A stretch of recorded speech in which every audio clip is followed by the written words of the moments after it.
नमस्कार, आपके साथ में हूं सुखवीर। आप देख रहे हैं आपका अपना चैनल भिवानी हलचल। और आज की खबरें इस प्रकार से। वीरवार को नगर विधायक घनश्याम सर्राफ ने विनोद रोड पर जाकर खेतों में बरसाती पानी के भराव का निरीक्षण किया। जल भराव की निकासी को लेकर उन्होंने संबंधित अधिकारियों को दिशा निर्देश दिए। वहीं उन्होंने मेवात में ब्रज मंडल यात्रा के दौरान घायल हुए विश्व हिंदू परिषद के कार्यकर्ताओं से मुलाकात भी की। विधायक घनश्याम सर्राफ के निर्देशों के बाद सिंचाई विभाग के अधिकारियों ने पंप सेट लगाने शुरू कर दिए। इस दौरान विधायक श्री सर्राफ ने कहा कि इस मामले में किसी तरह की कोई ढिलाई नहीं होनी चाहिए। अगर पानी निकासी में कोई लापरवाही बरती जाती है तो उनके खिलाफ कार्रवाई की जाएगी। बारिश के पानी की निकासी नहीं होने की वजह से विनोद रोड इलाके स्थित खेतों में करीबन 400 एकड़ में खड़ी कपास, ज्वार, बाजरा व अन्य खरीफ की फसलें जलमग्न हो चुकी। उनमें कहीं पर 1.5 फीट तो कहीं पर 1 फीट बारिश का पानी जमा है। पानी की निकासी न होने की वजह से फसलें पानी की वजह से गलने व जलने लगी। अगर शीघ्र ही पानी की निकासी नहीं हुई तो उस इलाके में किसानों को मोटा नुकसान होगा। विधायक घनश्याम सर्राफ ने वीरवार को शहर की सफाई व सीवरेज व्यवस्था का निरीक्षण भी किया। गौशाला मार्केट इलाके में चल रही सीवरेज की सफाई का कार्य देखा। इस दौरान उन्होंने सफाई कर्मचारियों को सही ढंग से और नियमित सफाई के निर्देश दिए। उन्होंने कहा कि सफाई न होने की वजह से शहर के लोगों के सामने जल भराव की समस्या बनती है। इस मामले में किसी तरह की कोई कोताही न बरती जाए। वहीं उन्होंने विश्व हिंदू परिषद व बजरंग दल के घायल कर्मचारियों से बातचीत की और मुलाकात भी की। उन्होंने उनके विशेष इलाज के लिए मुख्य चिकित्सा अधिकारी को भी कहा। शहर में एक तो हमारा एरिया ऐसा है जिसमें 500 एकड़ में पानी खड़ा हुआ है, तो उसकी समस्या को लेकर वहाँ पहुँचे हम विनोद रोड पे।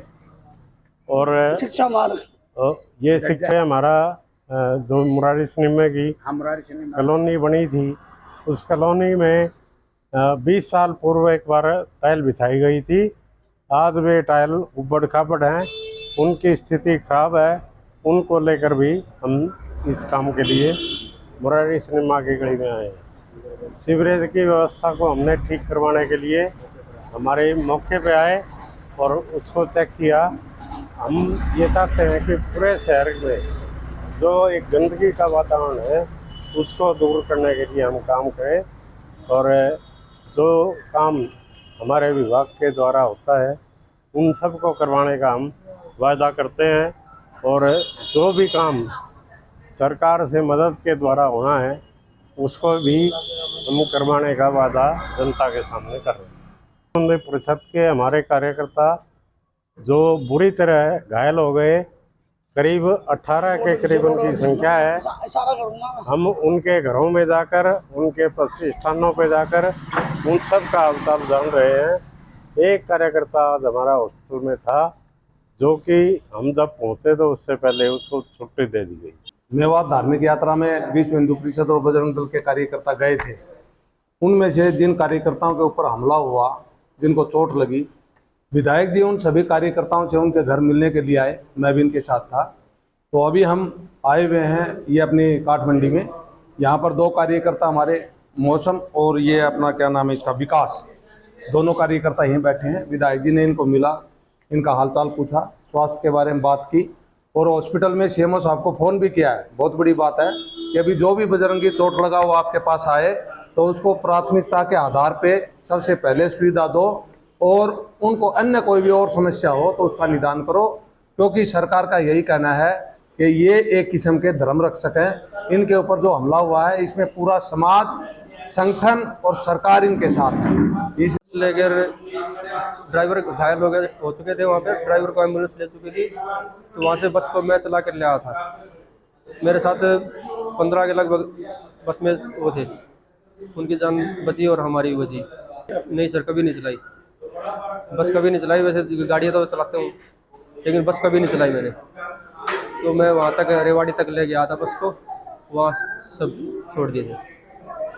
वीरवार को प्रवर्तन निदेशालय की टीम के द्वारा जगत कॉलोनी स्थित सुरेंद्र के मकान पर छापेमारी की गई। इस बारे में बताया जाता है कि ईडी की टीम के द्वारा हरियाणा में अनेक स्थानों पर सुबह 4 बजे से ही छापेमारी की जा रही है। गौरतलब है कि खनन व्यापारियों के कागजात लेखा जोखा की जांच करने के लिए ईडी द्वारा यह कार्रवाई की जा रही है। भिवानी हलचल देखने वाले सभी दर्शकों का स्वागत है। आज हम मौजूद हैं भिवानी की जगत कॉलोनी में और आज सुबह 4 बजे भिवानी की जो जगत कॉलोनी है, इसमें जो सुरेंद्र और टीटू है, उनके मकान पर पुलिस और ईडी की टीम ने छापेमारी की है। आप विजुअल्स में देख पाएंगे कि जो सीआरपीएफ की टीम है वो बाहर मौके पर खड़ी है और किसी को भी अंदर और बाहर आने जाने नहीं दिया जा रहा। ईडी की टीम अपनी अंदर कार्रवाई कर रही है। आगे की अभी तक पता नहीं लग पाया है कि कितना क्या अंदर चल रहा है।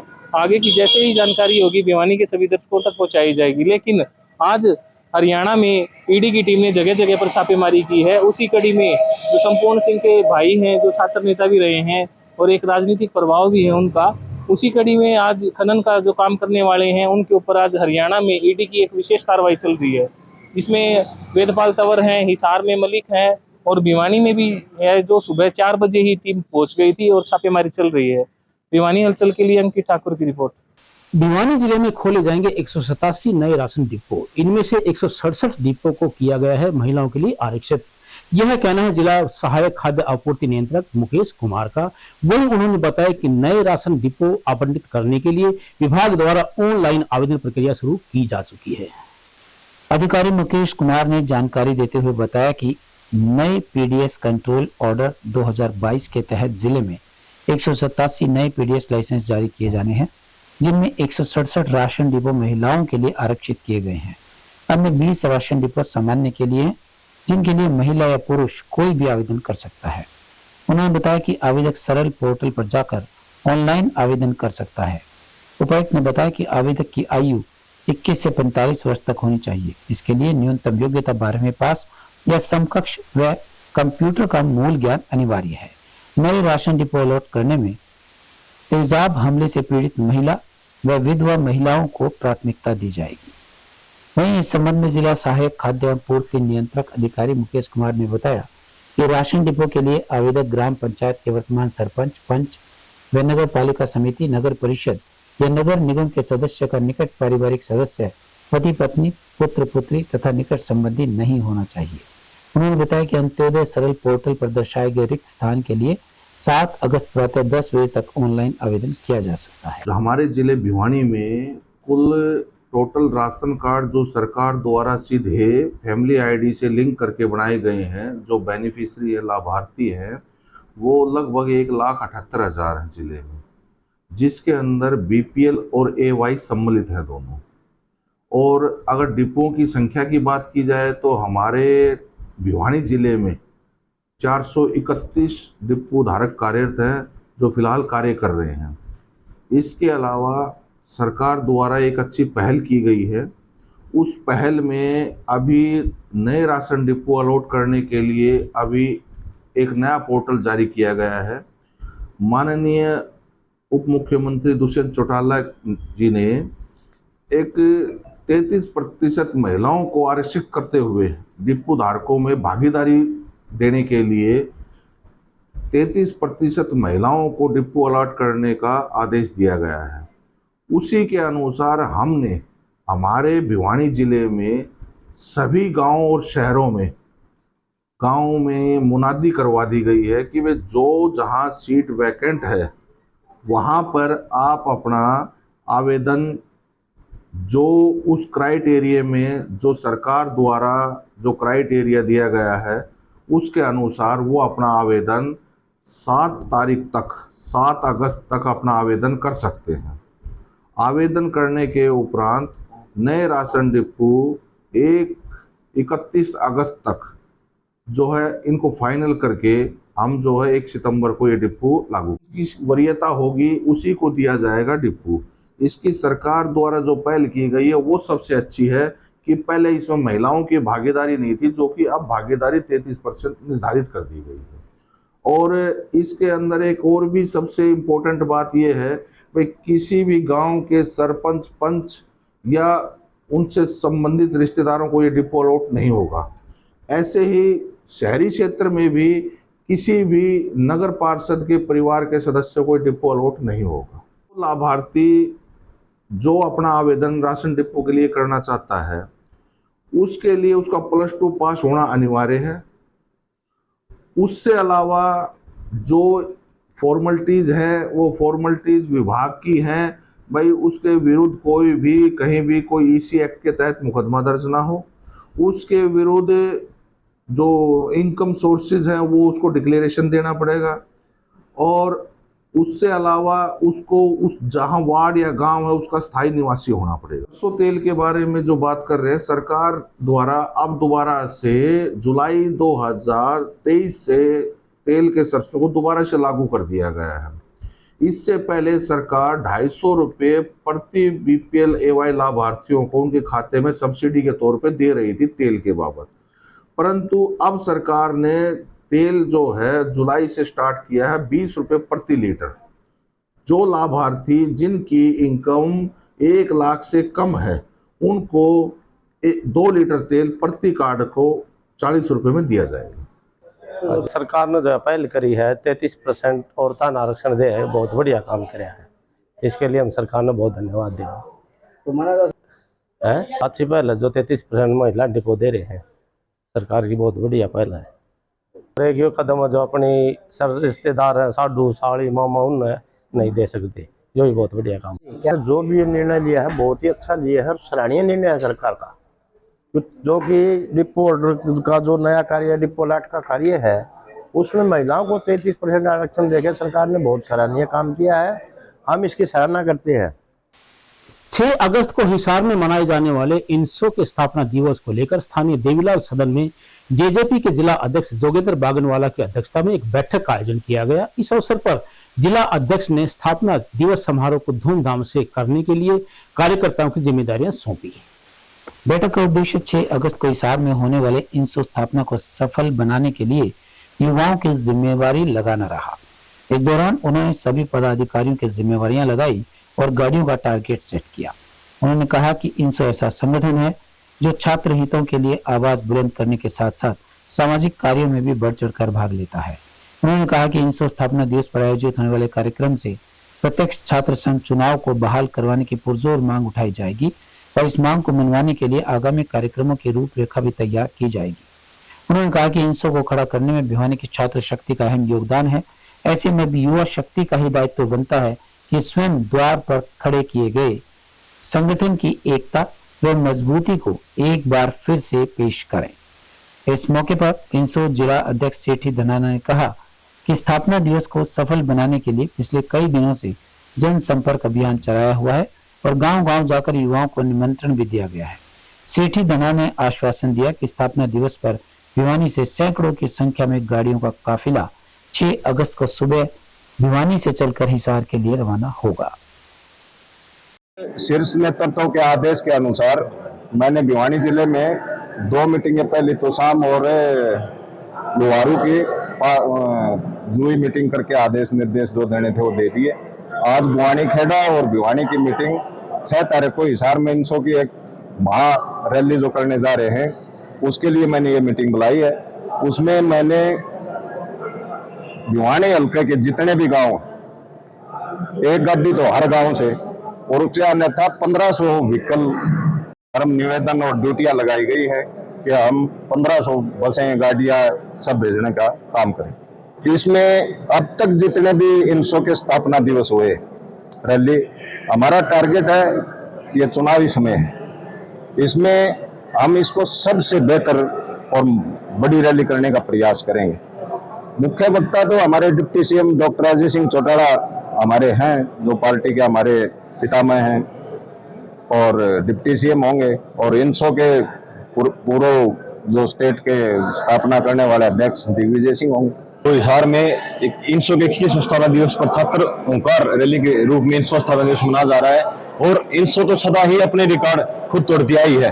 आज तक के जितने भी स्थापना दिवस हुए, जितने भी रैली हुए, सबसे ज्यादा रिकॉर्ड तोड़ कोई रैली होगी तो हिसार में छात्र ओंकार रैली होगी। और शायद ही आज तक पूरे देश के इतिहास में किसी छात्र संगठन ने इतने छात्रों को जोड़कर रिकॉर्ड तोड़ रैली करने का काम नहीं किया होगा। वो इंसो 6 अगस्त को करने का काम करेगी।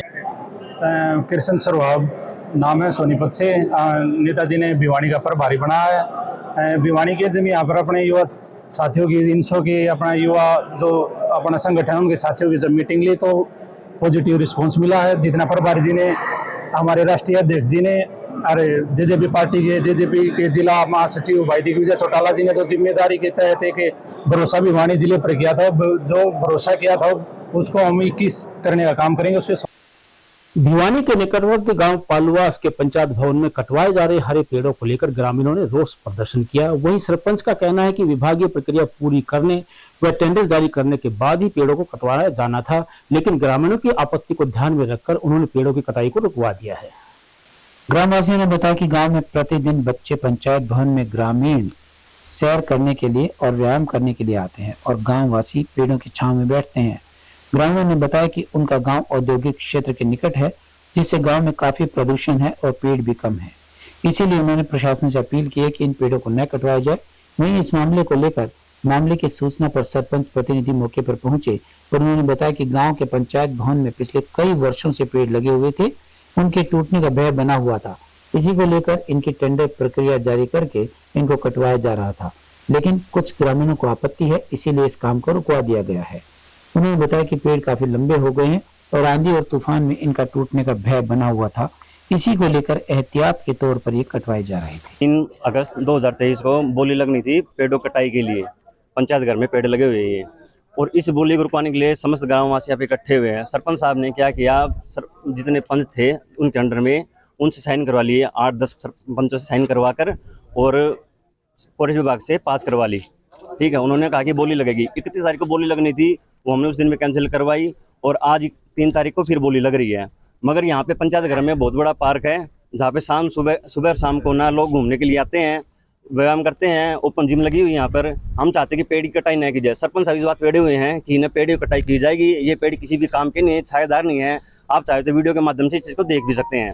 यहाँ पर लोग सुबह शाम व्यायाम करते हैं, आराम करते हैं पेड़ की छाँव में। इतने साल हो गए हमको तो आज तक ये देखे नहीं कि पेड़ कटते हुए। सरकार ने भी मुहिम चलाई हुई है पेड़ लगाओ पेड़ बचाओ की, मगर यहाँ पर सरपंच साहब क्या कर रहे हैं, पेड़ों को कटवा रहे हैं। हमारे गांव में सिर्फ इसी जगह पे पेड़ लगे हुए हैं और कहीं पे पेड़ नहीं है, सब जगह पेड़ काट दिए गए हैं। हमारे गांव के पास में इंडस्ट्री एरिया है, वहाँ का इतना पोल्यूशन इधर आता है। अगर ये भी पेड़ कट गए तो लोग वैसे ही दमे की बीमारी से और किसी चीज़ वगैरह वगैरह से मर जाएंगे। क्या फायदा इससे? हम सब यही चाहते हैं कि पेड़ों को रोका जाए। हम चाहते हैं कि ग्राम पंचायत पालुवास और ज़्यादा से ज़्यादा पेड़ लगाए, ना कि इनको कटवाए।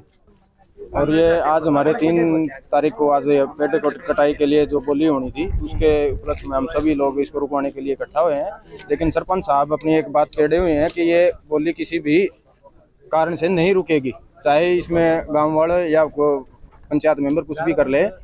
ऊपर से सरपंच साहब मेरे को धमकी दे रहे हैं कि मैं तेरे को साइन करा के सस्पेंड करा दूंगा और चाहे तुम कितने भी इकट्ठा हो जाओ, ये बोली हम नहीं रुकने देंगे। हम चाहते डीसी साहब से यही आग्रह है कि हमारा जितने भी हो सके, जितना ज़्यादा हो सके हमारे गांव के चारों तरफ पंचायत घर में और पेड़ लगवाए जाएं, ना कि इनको कटवाया जाए। तो कार्य ग्राम पंचायत और वासी जितने भी इकट्ठे हुए यहाँ, जो संख्या बल है ना कटवाने का था वो कुछ ज़्यादा ही था। पंचायत ने जो रिजर्वेशन डाल के पेड़ कटवाने के कार्य पूर्ण करने के लिए हम बोली पर बुलाए गए, तो आज हम पहुँचे थे। जैसा युवा साथियों ने बोला, ग्रामवासियों ने बोला, पेड़ बचाओ पेड़ अभियान के तहत जो कार्य करे वो सराहनीय कार्य है और ये अच्छा कार्य है। पालुवास प्रतिनिधि सरपंच रणबीर सिंह, ये आज से 4 महीने पहले ग्राम पंचायत पालुवास ने प्रस्ताव दिया था कि हमारे पंचायत घर में 60 साल पुराने सफेदे के पेड़ हैं। तो एक गांव की तरफ से कुछ आदमियों की कंप्लेंट आई मेरे पास और हमने पंचायत में इसका प्रस्ताव करके बीडीपीओ, डीडीपीओ, डी साहब के और फॉरेस्ट विभाग में इसकी मंजूरी होगी। तो आज इसका बोली लगानी थी। कुछ शरारती तत्वों ने इस बोली को रुकवाने का वो किया है। तो इसके लिए मैं ये कह रहा हूँ कि ये मेरे ना तो ग्राम पंचायत पालुवास के पेड़ हैं, उसमें मेरे घर के पेड़ है नहीं है, तो इसमें क्या है जान मान की हानि हो सकती है। काफ़ी पुराने पेड़ हैं, हाइट इनकी कम से कम 100 फुट के लगभग है, तो इसलिए हमने उचित समझा कि इनको कटवा के नए फर्क से लगा दिए जाएंगे। 35,400 रुपए वेतनमान की मांग को लेकर हड़ताल कर रहे लिपिक वर्ग कर्मचारियों का धरना 30वें दिन में प्रवेश कर गया है। वहीं इन कर्मचारियों ने लघु सचिवालय के सामने अपनी मांग को लेकर थाली बजाते हुए सरकार को जगाने का प्रयास किया। वहीं इन कर्मचारियों द्वारा की जा रही भूख हड़ताल भी 13वें दिन में प्रवेश कर चुकी है। वीरवार को प्रदेश भर में लिपिकों ने थाली बजाकर लिपिकों की मांगों के प्रति कुंभकर्णीय नींद में सोई सरकार को जगाने का प्रयास किया। साथ ही चेतावनी भी दी कि यदि सरकार अब भी नहीं जागी तो 2024 में लिपिक भाजपा को अच्छे से जगाने का काम करेंगे। स्थानीय लघु सचिवालय के समक्ष 35,400 रुपए के वेतनमान की मांग को लेकर जारी लिपिकों की अनिश्चितकालीन हड़ताल वीरवार को 30वें दिन और भूख हड़ताल 13वें दिन भी जारी रही। इस दौरान लिपिकों के प्रति सरकार के अनदेखे रवैये से गुस्साए लिपिकों ने सरकार के खिलाफ जमकर नारेबाजी भी की। स्थानीय लघु सचिवालय के समक्ष धरनारत लिपिकों को संबोधित करते हुए काउस के जिला प्रधान संदीप ने कहा कि सरकार द्वारा नो वर्क नो पे लागू किए जाने के बाद से लिपिकों में जोश दोगुना हो गया है, जिसके बाद उनका आंदोलन अब जन आंदोलन बन गया है। पिछले कई वर्षों से लिपिकों का वेतनमान न बढ़ाकर उनके साथ सरासर अन्याय किया जा रहा है। मेरा नाम प्रशांत है और आज हमारा 30वां दिन है इस आंदोलन का और हम थाली बजाओ सरकार जगाओ और सरकार हमारी नहीं सुनेगी तो थाली बजाओ सरकार भगाओ, ये हमारा संकल्प है। हम सरकार से अनुरोध करते हैं कि हमारी जो मांगे हैं 20 दिन हो गया जिनके हड़ताल को चलते हुए और अब सरकार को भी ये देख लेना चाहिए कि हम पीछे हटने वाले नहीं है। हमारे धरने का 30वां दिन है और आज हमने सरकार के लिए एक नया आंदोलन चलाया है, थाली बजाओ सरकार जगाओ। आज हमारा आंदोलन बहुत अच्छा रहा, जैसा आपने देखा हमने बढ़ चढ़कर इसमें हिस्सा लिया। हो सकता है सरकार को शायद ये आवाज सुनाई दे जाए, सरकार की ही आवाज को, सरकार का ही ये तरीका है। कोरोना टाइम में भी सरकार ने ये बजवाई थी, आज हमने भी हमारा रोष इस प्रकार से प्रदर्शित किया है सरकार के। जो आज हमने ये थाली बजा के सरकार के कान खोले हैं, इससे शायद जो बंद पड़े थे वो कान सरकार के खुल जाएं और हमारी जो मांग है 35,400 वो हमें देने के लिए वो जागरूक हो जाए। और जो हमारी मांग के नोटिफिकेशन समेत यूं नहीं घोषणा में हमें नोटिफिकेशन भी चाहिए और सरकार को ये हम हर दिन किसी ना किसी माध्यम से उनको चेताना और जताना चाहते हैं कि कल रख मोनिका है, मैं इरिगेशन डिपार्टमेंट से हूँ। हम सरकार को इस माध्यम से ये चेताना चाहते हैं कि अभी तो हम सिर्फ चेता रहे हैं कि हमारा 35,400 कर दो, इसलिए ये नारा है थाली बजाओ सरकार जगाओ। अगर हमारा 35,400 का नोटिफिकेशन अगर सरकार नहीं देती है तो यही नारा हम 2024 में बदल देंगे और ये नारा होगा थाली बजाओ सरकार भगाओ। अगर सरकार ये चाहती अगर सरकार को ये लगे कि कल रख को हम दबाकर दोबारा सरकार बना लेंगे तो ऐसी सोचने की भूल सरकार कभी भी ना करे। अगर यही नीति अगर सरकार की रही तो 2024 में हम सरकार को बदल देंगे। सांप्रदायिकता देश के लिए ही नहीं पूरी मानव जाति के लिए अभिशाप है। सांप्रदायिक हिंसा को लेकर गांव घुसकानी के राजकीय उच्च विद्यालय में आयोजित विचार गोष्ठी में ये विचार स्कूल अध्यापक विनोद पिंकू और मुख्य अध्यापक कृष्ण कुमार द्वारा व्यक्त किए गए। इस दौरान बच्चों के द्वारा इस तरह की हिंसा का मुख्य कारण आपसी द्वेष बताया गया। सांप्रदायिक हिंसा के कारण एवं समाधान विषय पर विचार गोष्ठी कार्यक्रम में बतौर मुख्य अतिथि विद्यालय मुख्य अध्यापक कृष्ण कुमार ने शिरकत की और विशिष्ट अतिथि सामाजिक अध्ययन अध्यापक मुकेश सांगवान ने उनके साथ ही साथ शिरकत की। कार्यक्रम की अध्यक्षता अंग्रेजी अध्यापिका गुड्डी देवी व मंच संचालन संस्कृत अध्यापिका कृष्णा सिवाच ने किया। कार्यक्रम में निर्णायक मंडल की भूमिका में हिंदी अध्यापक अनिल शर्मा, गणित अध्यापिका लक्ष्मी देवी रहे। कार्यक्रम का आयोजन शारीरिक शिक्षक विनोद पिंकू की देखरेख में किया गया।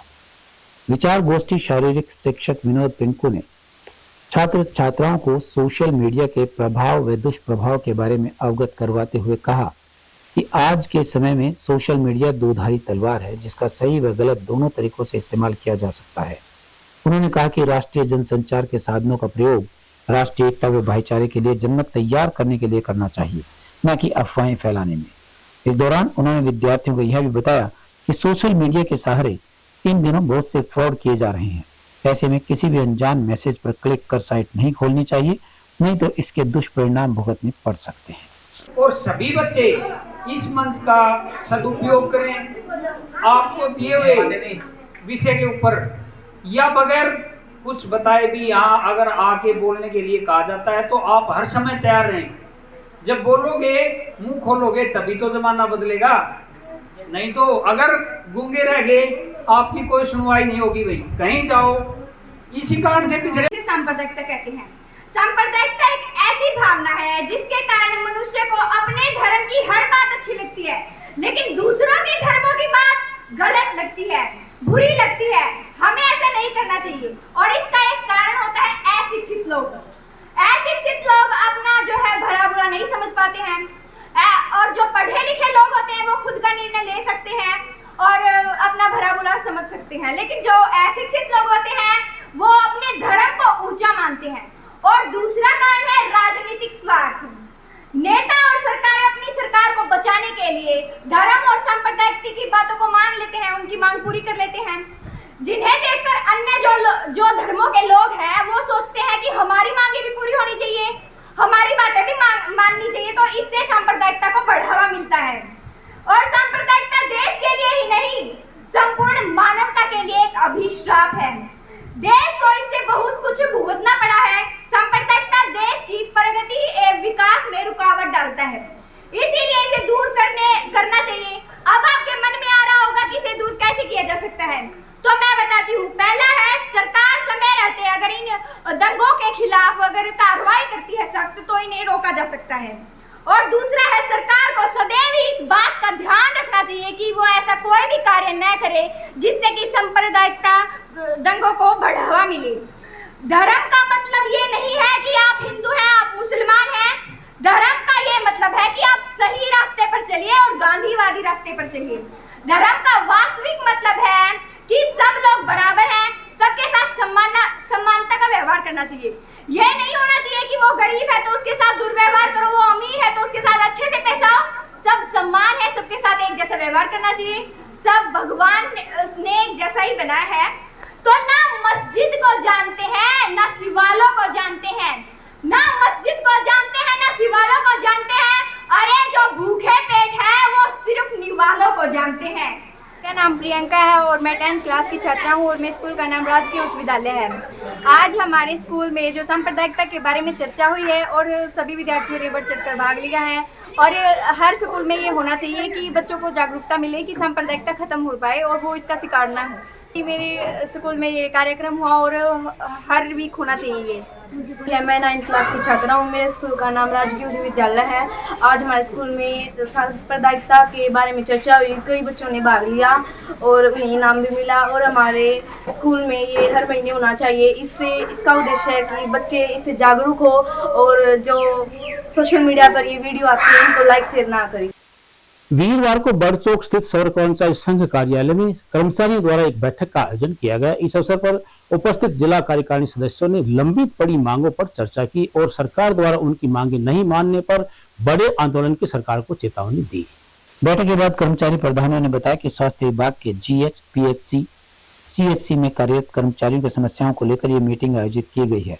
स्वास्थ्य कर्मचारियों की मांग है कि कच्चे कर्मचारियों को पक्का किया जाए, सही समय पर और निर्धारित वेतन दिया जाए। इसके साथ कौशल विकास रोजगार निगम को भंग किया जाए। उन्होंने बताया कि कौशल निगम के तहत 7 से 8 साल से स्वास्थ्य कर्मी कार्य कर रहे हैं और उनकी तनख्वाह 21,000 रुपए के आसपास है और 13,000 रुपए के आसपास वेतन दिया जाता है। यह सरासर गलत है। उन्होंने कहा कि सरकार उनकी मांग माने नहीं तो आगामी दिनों में सर्व कर्मचारी संघ बहुत बड़ा आंदोलन करेगा, जो कि निर्णायक आंदोलन होगा। तो हमारा जो सरकार के खिलाफ ये जो आज मीटिंग है, इस मीटिंग का उद्देश्य यही है कि सरकार हमारा टेंडर 2-2 महीने का बढ़ा रही है। तो इसमें सरकार के खिलाफ कर्मचारियों में काफी रोष है। जो हमारी जो फैमिली आईडी है उसके अंदर हमारी सब कर्मचारियों की जो तनख्वाह और दर्शाई है वो 21,366 रुपये दर्शाई है, जो कि हमें सरकार दे रही है 13,500 कुछ। उसके अंदर भी अब की बार जो हमारी सैलरी आई है 6 रुपए काट लिए हैं। सरकार बढ़ाने से तो गई है, हमारे पैसे और काट लिए। तो हमारा जो बीपीएल कार्ड था वो भी काट दिया गया, जो हमारे कर्मचारियों का बीपीएल कार्ड बना था वो भी काट दिया गया। तो सरकार हमें जो रोजगार मतलब कौशल रोजगार के अंदर जब से लेके आई है, एक पैसा भी हमारा बढ़ाया नहीं है सरकार ने। जो हमारे बीच ठेकेदार था हर साल 500-700 रुपए बढ़ाता था, तो नहीं हमारा कोई पीएफ कट रहा है और नहीं हमारी जॉब सुरक्षा की कोई गारंटी है। अब ये जो मीटिंग है भिवानी डिस्ट्रिक्ट की, इसका यही उद्देश्य है, आने वाले समय में हम बहुत बड़ा आंदोलन करेंगे। आपसी भाईचारा बढ़ाने व सद्भाव बनाए रखने के लिए सभी मिलकर करें त्रिवेणी का रोपण, यह कहना है त्रिवेणी बाबा लोकराम का। वीरवार को उन्होंने ESI अस्पताल प्रांगण में हॉस्पिटल की SMO डॉक्टर वसुधा गुप्ता के साथ त्रिवेणी पौधा रोपण किया। इस अवसर पर उन्होंने प्रत्येक नागरिक से पौधारोपण की अपील की। ESI हॉस्पिटल भिवानी में SMO डॉक्टर वसुधा गुप्ता ने त्रिवेणी पौधारोपण किया और कहा कि कि जिस तरह से नीम, पीपल और बरगद के पेड़ एक साथ आपस में मिलकर बढ़ते हैं, उसी तरह ही सभी धर्मों के लोगों को आपस में आपसी एकता व तालमेल के साथ मिलकर जीवन यापन करना चाहिए। साथ ही उन्होंने ग्लोबल वार्मिंग के कारण ओजोन लेयर में हुए छेद के बारे में अवगत करवाया। उन्होंने कहा कि ये हम सब के लिए चिंता का विषय है। आज पूरा विश्व अति वर्षा, अति सूखा, भयंकर गर्मी, भयंकर बर्फबारी व अन्य समस्याओं से जूझ रहा है। अंधाधुंध पेड़ों की कटाई व प्राकृतिक संसाधनों के अति दोहन के लिए हम सब जिम्मेवार हैं। अत्यधिक वाहनों की वजह से भी प्रदूषण स्तर खतरनाक लेवल पर पहुंच गया है। जिस गति से प्रदूषण हो रहा है वह दिन दूर नहीं जब हमें सांस लेने के लिए भी ऑक्सीजन सिलेंडर अपने कंधे पर लेकर चलना पड़ेगा। इसके साथ ही साथ एसएमओ डॉक्टर वसुधा गुप्ता ने सभी कर्मचारियों को अधिक से अधिक पौधे लगाने और उनका संरक्षण करने के लिए प्रेरित किया और कहा कि हर वर्ष एक वृक्ष जरूर लगाएं और उसकी देखभाल भी करें। आज ये आप देख ही रहे हो, सद्भावना त्रिवेणी और सद्भावना भाईचारे का संदेश जो ये 3 पेड़ दे रहे हैं, दुनिया में इससे बढ़कर कोई संदेश देने वाले। ये कहते हैं कि मिलजुल के रहो। ये तीनों पेड़ हवा, पानी, मिट्टी लेकर के और आपस में कोई शिकायत नहीं करेंगे, बढ़ते रहेंगे और बढ़ने के बाद निस्वार्थ भाव से किसी का जाति, धर्म, मजहब न देख करके सभी की सेवा करेंगे। सभी को शुद्ध हवा, ऑक्सीजन, भोजन सबको सामर्थ्य के अनुसार देंगे। तो आज सबसे बड़ी पूरी दुनिया की प्राथमिकता है कि हम मिलजुल कर रहें और आज पृथ्वी बचाने के लिए सभी आगे आए। आज की खबरों में बस इतना ही। अब मुझे दीजिए इजाजत। देखते रहिए आपका अपना चैनल भिवानी हलचल।